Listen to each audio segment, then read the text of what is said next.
What if I told you that your 40s were the best time of your life? I know. Hear me out.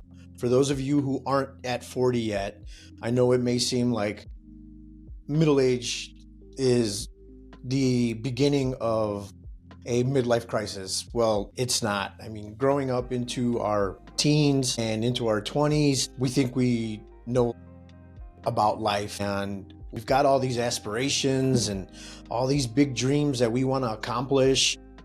But the fact of the matter is that we just don't really have any real life experiences. In our 20s, we're barely just moving out of our parents' house. We're either venturing off to college or venturing off to do the military thing.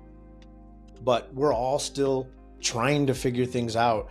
We're super motivated, or even some of us may not even know exactly what we want to do when we grow up. And we're all still just trying to figure that out. Once we hit our 30s, we're a little bit more stable. Some of us start to get married, start to have the family, kids. We're starting to get into that career job or that corporate job that we've always wanted, and things are looking up, and it seems that we're accomplishing the dreams that we've set out for ourselves. We've also had some life experiences, right? We've had some failures, some pitfalls, some breakups or whatever, but we still don't have life completely figured out just yet. Very rare are our thoughts about future for long-term retirement. At least for me, I didn't actually start to think about that until I got into my 40s. See, once I get into my 40s, life changes and we quickly start to realize what truly matters. And then we start to shift our attention towards those. And that's things like family, our spirituality, getting good with God or finding God. Eating healthier and exercise becomes a must for longevity and quality of life as we get older. I think in today's day and age, we're a little bit more conscious about the importance of eating healthier and exercise. And some of us have been on that journey for a little while. Some of us maybe haven't started yet. And I feel like maybe there's some intimidation factor there of I don't know what to do or I don't know how to do these exercises. But you really just have to stay active. Do whatever it is that you enjoy, whether it's walking, running, hiking, playing sports. It doesn't necessarily have to be heavy weights or have to join a gym and get really strong.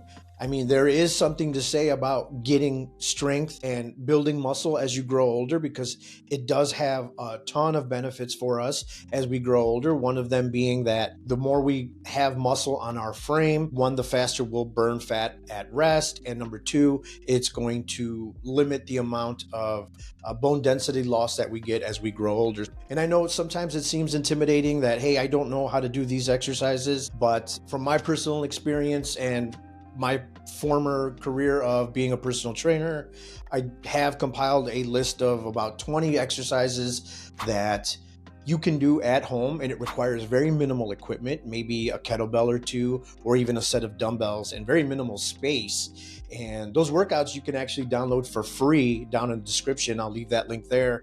But the point is, you should stay active.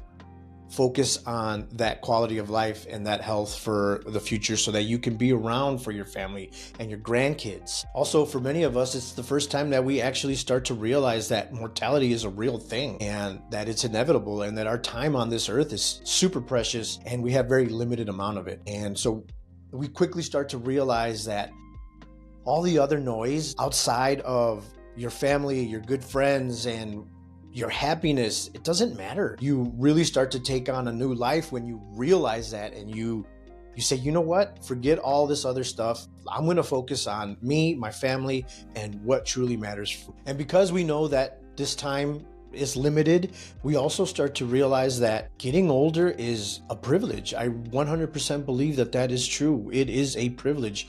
How many of us have lost friends from when we were kids, and you think to yourself, man, they were too young to go. You know, they had so much more life left in front of us, and that quickly becomes a reality, and it sets in and it makes you think about your own mortality and your own future. and it makes you want to do something about it, prepare, and not only that, but just love and be around those people that you actually truly care about. And obviously with age comes maturity and wiseness. We are a lot more apt to make big decisions, but talk them through with our spouses. We don't just jump into big decisions. Also, at this point in our life, we've had several life experiences, several failures, several tests in our lives that have created us, that have made us the person that we are today. And that resiliency comes in valuable to other folks, people that you mentor, or the younger generation, your kids, your grandkids. When you think about it, in the grand scheme of things, 40 is still pretty young. There's still a lot of life left in us. And it's crazy to think that at 40, I've got friends that have grandkids already, and it's mind-blowing. I don't personally have grandkids yet, but I can't wait for the day to have grandkids. I never thought I'd be saying that, but it never really came to my mind. But it's a reality, and I'm 100% looking forward to that. So yeah, the life experience, it's a huge thing. It teaches you how to deal with scenarios and how to move forward, learning from your mistakes. And some of us may have that regrets. I wish I would have done things different. And I think we all, for the most part, have some sort of a regret of that kind, where I wish I would have done this earlier, or I wish I would have done that earlier. But it's still not too late. For instance, when it comes to financial stability, many of us in our 40s, we're either financially stable now, or we're working our way towards getting financial stability. One of the things that I did when I got into my 40s is I actually started to do a budget, and it's a weekly budget, and I'm essentially just tracking my expenses so that I'm aware of how much I'm spending, where I need to maybe tone it down a bit, but I'm also using that so that I know how much I can invest into my retirement fund. Sure, I have a 401k with my job, but I also have other accounts as well to ensure that I'm building that. And yeah, one of those regrets for me is I wish I would have learned this earlier. My parents didn't really know about investing, so it's not something that I was taught. They don't teach you that in school, at least not when I was back in school, back in the late 90s. I didn't learn that. And so financial literacy has become an important thing for me. And that budgeting spreadsheet that I created for myself has come in fantastic. If anybody's interested also in the blank form that I use, I'll definitely link that one below too, and you can download that for free. I hope it helps some of you guys. Look, I'm 45 and I'm hands down in the best period of my life, without question. I understand now that happiness is not about being filthy rich or having all this sort of money. Yes, we want to be financially stable, but it's not about just money. It's about being able to do the things that you want to do, spend your time how you want to spend it, doing things that you enjoy, spending time with your family, your close friends, strengthening those bonds. By this age, we've already established a group of friends that are on the same level as you. And they all have the same sort of beliefs, and those are the people that you genuinely are happy to see, and they're genuinely happy to see you, and you want to see them succeed as well. And so that is a beautiful thing to have. We're also just unapologetically ourselves. We're not afraid to say no. We're not afraid to say, no, I don't want to go out, or just, no, I'm not going to jump into that business venture, or no, I'm not going to, I'm not going to fall into that peer pressure. And you just, at that point, you just don't care. You're being yourself. And that's a great thing, because now you can, almost feels freeing, where you have the ability to just say no. You're in control and nobody can tell you otherwise. And that allows us to truly pursue what it is that makes us happy, whether it's a new career, a new hobby, or just completely reinventing ourselves without any remorse. For me, it was content creation. I've been studying and researching how to do content, how to do podcasts for probably, 3 years or so, and I never pulled the trigger. And finally this year, I'm actually doing it because this is something I enjoy.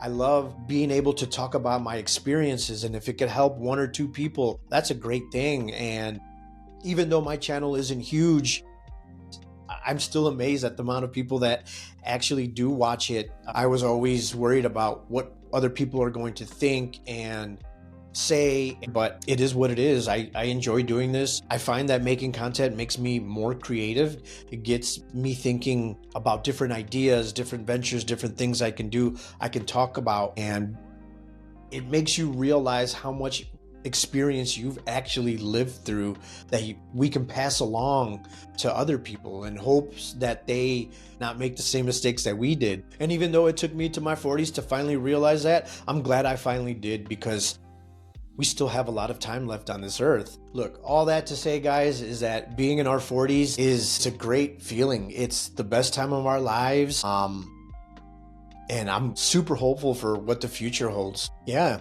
so 40s are great. For those of you who are 40 and over, let me know what you guys think down below in the comments. And I appreciate you guys sticking around this far. I invite you guys to subscribe to the channel because it'll help me grow. I would very much appreciate it. And for those of you guys who are approaching 40 or in your 20s and 30s, I want you to realize that 40 is just the beginning of your life.